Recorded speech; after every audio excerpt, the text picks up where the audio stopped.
Assalamualaikum warahmatullahi wabarakatuh. Bismillahirrahmanirrahim. Alhamdulillahirabbil alamin. Wa bihi nasta'inu ala umurid dunya waddin. Asyhadu an la ilaha illallah wa asyhadu anna Muhammadan abduhu wa rasuluhu, amma ba'd. Baik, rekan-rekan sekalian, kita akan melanjutkan hadis kedua, yaitu hadis tentang adab yang dibicarakan dalam Kitabul Jami'. Hadis kedua ini berbunyi, wa an Abi Hurairah radhiyallahu taala anhu qala Rasulullah sallallahu alaihi wasallam. Dan dari Abu Hurairah, mudah-mudahan Allah Subhanahu wa taala meridhoinya, ia berkata, qala Rasulullah sallallahu alaihi wasallam. Rasulullah sallallahu alaihi wasallam bersabda, unzuru ila man huwa asfala minkum. Lihatlah olehmu kepada orang yang lebih bawah keadaan darimu. Wala tanzuru ila man huwa fawqakum. Dan janganlah engkau melihat pada orang yang keadaannya di atasmu. Fahuwa ajdaru alla tazdaru ni'matallahi alaikum. Karena yang demikian itu lebih patut, lebih pantas, sehingga engkau tidak menganggap kecil nikmat Allah Subhanahu wa ta'ala. Hadis ini menganjurkan seorang hamba agar senantiasa mensyukuri nikmat Allah Subhanahu wa ta'ala. Yang dimaksudkan orang yang di bawahmu di dalam hadis ini adalah orang yang di bawah kita adalah masalah urusan dunia. Maksud orang yang di bawahmu adalah dalam urusan dunia. Misalnya, melihat orang yang menderita sakit, lalu ia bandingkan dengan dirinya yang masih diberikan kesehatan oleh Allah Subhanahu wa ta'ala. Ia lihat kepada orang yang sangat cinta kepada dunia dan perhiasannya, sehingga misalnya ia enggan memberikan hak-hak orang lain yang seharusnya wajib ia berikan. Melihat tentang keadaan dirinya, di mana dia memiliki tubuh yang masih sempurna dibandingkan dengan orang-orang yang memiliki tubuh yang cacat. Ia juga mengetahui walau dirinya sederhana dan memiliki harta yang sedikit, memiliki nilai lebih dibandingkan orang-orang yang tersebut tadi. Ia lihat orang yang tertimpa kefakiran misalnya, dan menderita hutang selilit pinggang, sehingga ia mengetahui bahwa dirinya terlepas dari dua perkara tersebut dan dapat merasakan kenikmatan apa yang telah dianugerahkan oleh Allah Subhanahu wa ta'ala kepada dirinya. Betapapun besar cobaan dunia, baik cobaan itu berupa kesenangan maupun kesengsaraan, tidak ada satu cobaan pun kecuali ada orang yang menderita cobaan yang lebih berat daripada cobaan ia derita. Dengan demikian, ia dapat menghibur dirinya dan lebih bersyukur kepada Allah Subhanahu wa ta'ala. Karena apa? Karena ia tidak menderita seberat penderitaan yang dialami oleh orang lain. Lain halnya dengan urusan agama. Dalam urusan agama, seseorang harus melihat kepada yang lebih atas daripada kita, yaitu kepada orang yang memiliki kualitas keagamaan yang lebih tinggi daripada kita. Dengan demikian, ia akan tahu betapa dirinya masih belum sungguh-sungguh dalam melaksanakan agama Allah Subhanahu wa Ta'ala. Cara memandang yang pertama ini akan menimbulkan rasa syukur kepada Allah Subhanahu wa Ta'ala, dan cara memandang yang kedua dapat menimbulkan perasaan malu kepada Allah Subhanahu wa Ta'ala, sehingga ini akan membuka kembali pintu taubat dan penyesalan atas maksiat yang telah dilakukan oleh setiap orang. Yang pertama, menimbulkan perasaan puas terhadap nikmat yang telah dianugerahkan oleh Allah kepada dirinya. Dan yang kedua, menimbulkan perasaan malu di hadapan Allah Subhanahu wa Ta'ala. Diriwayatkan oleh Imam Muslim dari Abu Hurairah radhiyallahu taala anhu bahwasanya Rasulullah sallallahu alaihi wasallam bersabda yang berbunyi, "Idza nazara ahadukum ila man fuddila alaihi fil mali wal khalqi falyanzur ila man huwa asfala minhu."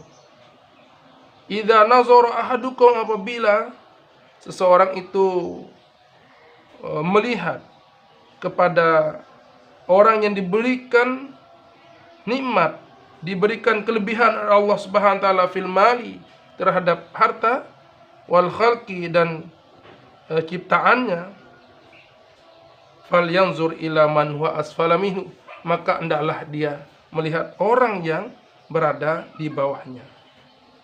Inilah beberapa penjelasan tentang hadis yang kedua, yaitu unzuru ila man huwa asfala minkum wala tanzuru ila man huwa fawqakum fahuwa ajdaru alla tazdaru ni'matallahi alaikum.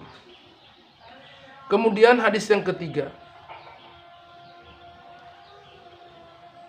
wa anin Nawas bin Sam'ana radhiyallahu ta'ala anhu qala sa'altu Rasulullah sallallahu alaihi wasallam anil birri wal ithmi. Dan dari Nawas bin Sam'an, mudah-mudahan Allah Subhanahu wa Ta'ala meridhoinya, ia berkata, sa'altu Rasulullah sallallahu alaihi wasallam, aku bertanya kepada Rasulullah sallallahu alaihi wasallam, anil birri wal ithmi, tentang kebajikan dan tentang dosa atau kesalahan. Faqala, maka Rasulullah sallallahu alaihi wasallam menjawab, al birru husnul khuluqi. Yang dimaksudkan dengan kebajikan itu adalah berakhlak baik atau berakhlak mulia.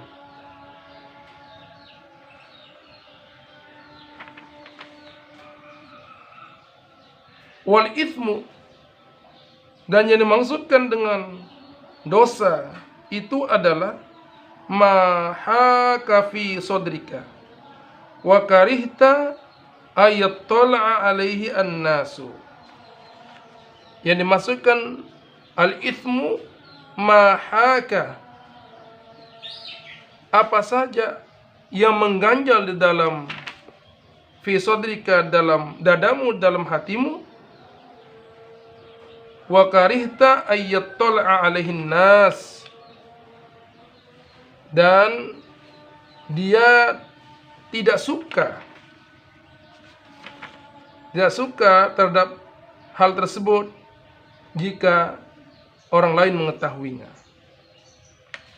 Wa karihta ayyattala 'alaihin nas, dan kamu malu jika diketahui oleh muncul di hadapan orang banyak. Jadi yang dimaksudkan dengan albirru husnul khuluq, yaitu akhlak yang baik, wal ithmu ma haka fi sadrika, dan dosa itu adalah apa saja yang mengganjal di dalam dadamu, artinya di dalam hatimu, wa karihta dan kamu tidak suka, kamu benci, ayat ta'a alaihin nas, untuk muncul di hadapan orang terhadap apa yang kamu tidak suka itu. Akhrajahu Muslimun. Ini hadis diriwayatkan oleh Imam Muslim. Imam Nawawi rahimahullah taala berkata, para ulama mengatakan bahwa kebaikan di sini dapat diartikan sebagai menghubungkan tali silaturahmi. Kebaikan ini juga dapat diartikan yaitu dengan jujur, dengan kata jujur, atau lembut, bersikap baik, bergaul dengan cara yang baik, dan dapat juga diartikan yaitu dengan ketaatan kepada Allah Subhanahu wa taala. Dikatakan oleh Iyad bahwa kebaikan itu adalah berakhlak mulia terhadap orang lain, mencintai dan menyayangi orang lain, membantu dan sabar atas gangguan mereka, tidak bersikap sombong dan tidak menganiaya mereka, menghindari sikap kasar, marah, dan suka memaafkan orang lain. Asy-Syarif berkata dalam kitab At-Ta'rifat, akhlak itu adalah tabiat yang terpendam kuat sehingga menimbulkan perbuatan-perbuatan yang mulia yang dilakukan dengan mudah tanpa perlu berpikir dan tidak membutuhkan dalil. Ada yang mengatakan bahwa akhlak mulia itu terkumpul pada sabda Rasulullah sallallahu alaihi wasallam. Apa sabda Rasulullah? Talaqatul wajhi wa kafful adha wa badlul ma'rufi husnul khuluqi. Menunjukkan wajah yang berseri, talaqatul wajhi, memunculkan wajah yang berseri, wa kafful adha, menahan diri agar tidak menyinggung orang lain, wa badlul ma'ruf, dan berusaha berbuat baik pada orang lain, husnul khuluqi, itu termasuk daripada akhlak yang mulia, akhlak yang baik. Jadi talaqatul wajhi, menunjukkan wajah yang berseri-seri kepada orang lain, wajah senang kepada orang lain, tidak cemberut dan lain sebagainya. Wakaful adha, dan menahan diri dari suatu yang mengganggu orang lain. Wabadul ma'rufi, dan juga mengerahkan tenaga, berusaha untuk berbuat kebaikan.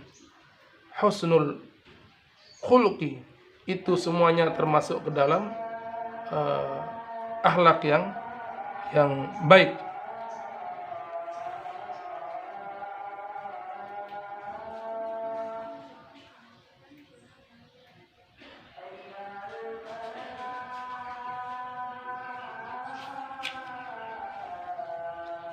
Hadis Rasulullah SAW juga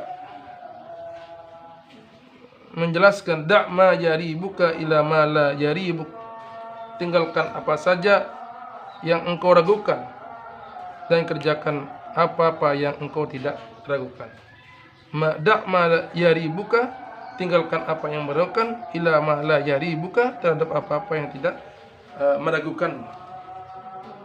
Hadis ini juga membuktikan bahwa Allah Subhanahu wa taala telah menanamkan fitrah pada diri seorang sehingga dapat membedakan perkara yang tidak halal dan yang tercela untuk dilakukan.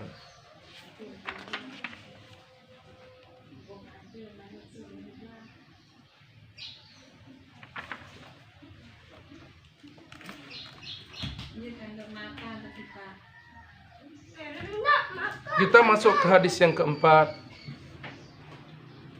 Wa 'an Ibni Mas'ud radhiyallahu taala anhu qala, dan dari Ibnu Mas'ud, mudah-mudahan Allah Subhanahu wa taala meridhoinya, qala, ia berkata, qala Rasulullah sallallahu alaihi wasallam, dan Rasulullah sallallahu alaihi wasallam bersabda, idza kuntum thalathatan, jika kalian dalam keadaan bertiga, fala yatanaja ithnani dunal akhar, maka janganlah dua orang yang berbisik tanpa menyertakan yang satunya.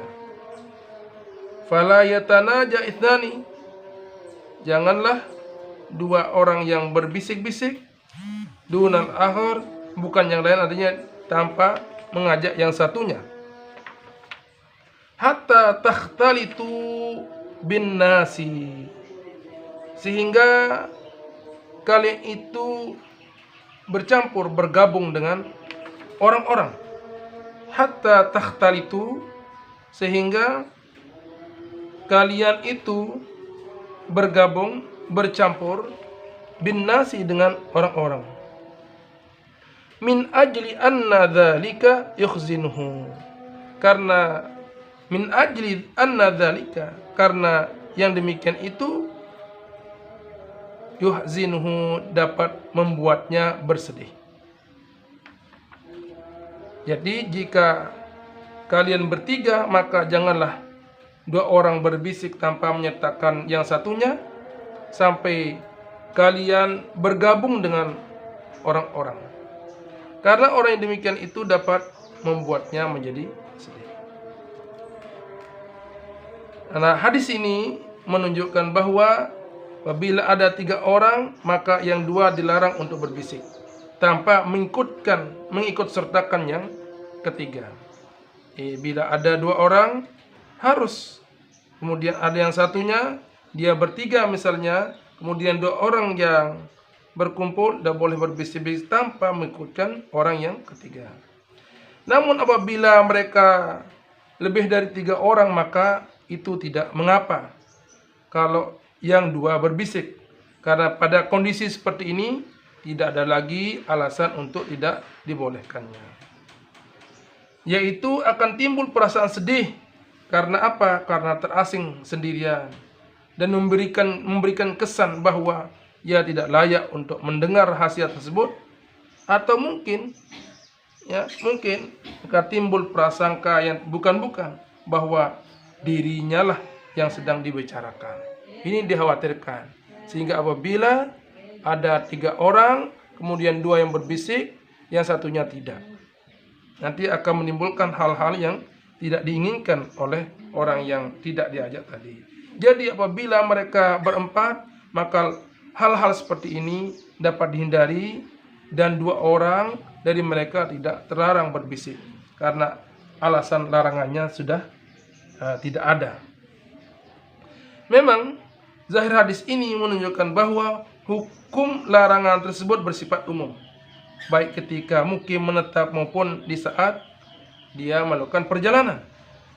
Demikian pendapat Ibnu Umar, Malik, dan jumhur ulama. Sebagian mereka ada yang mengklaim bahwa hadis ini sudah mansukh, hanya saja tidak ada dalil yang membuktikan tentang mansukhnya ini.